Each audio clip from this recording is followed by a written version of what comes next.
There's this great, really over-the-top restaurant in Boise that I love, and their tagline is enliven the senses. And that's what I want you to do too. How can you amplify all 5 senses in your space? I'm going to go through all 5: sight, smell, hearing, taste, touch, and then tell you how I accomplish these in each of my properties to spark some ideas. Okay, so first is sight. Since you did all your listing photos properly, this one's going to be the least surprising for your guests when they actually arrive. But something I like to incorporate in all of my spaces is some sort of portal.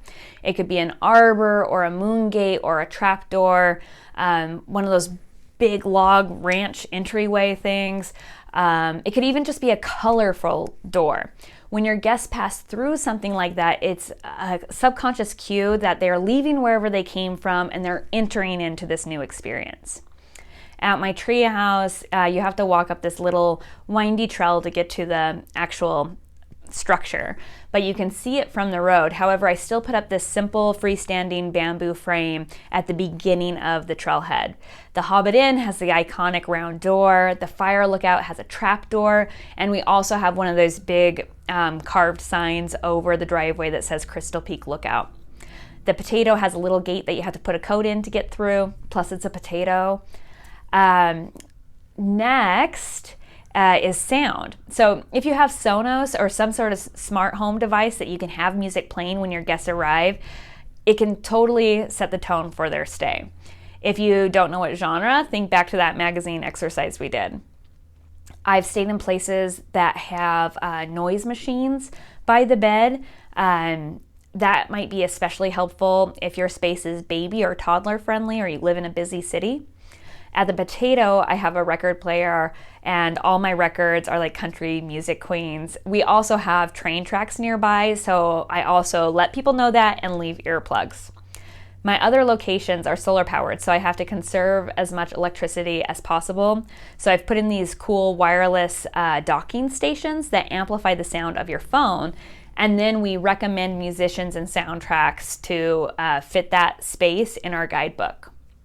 At the lookout, since the nearest airport is about 3 hours away, most of our guests will at least be driving that much. So it's a bit of a road trip, and we give them podcasts that I've looked up about fire lookouts to download for that ride. Okay, next is touch. The most important item your guest will be touching is the bed. So make sure you get a good, comfortable mattress and some good quality sheets.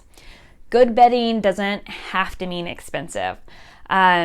Something that I think is really fun is these luxury hotels now offer a pillow menu, which is extreme but fun. I do recommend putting a couple different types of pillows on your bed. I do a memory foam one and a feather one.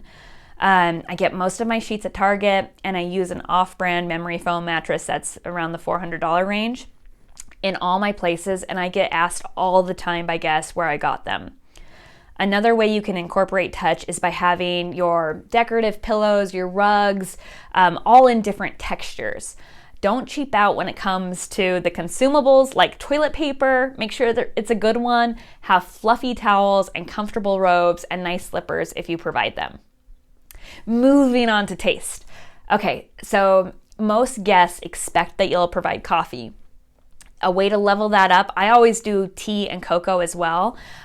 Chances are you'll have a local roaster in your town and at the very least in your state. I not only pick coffee by a locale, but also by its name. So for instance, in my lookout in North Idaho, I use Dawson Taylor's Backcountry Blend. And in my potato house, I use Caffeina's Idaho Blend. You can also take this opportunity to have a little fancier setup than the pod coffee maker you might use at home. Get a pour over or a French press, an awesome little tea kettle. They make really cool contraptions for loose tea that can make the routine of making your morning drink just a little bit more special and a little ritual. Okay, smell. So obviously your place should smell great, but that can be achieved in a myriad of ways. So fresh flowers are always appreciated. I've stayed in an Airbnb that had a little essential oil bar with a diffuser that you could mix your own scent. I've seen people hang eucalyptus around the shower head.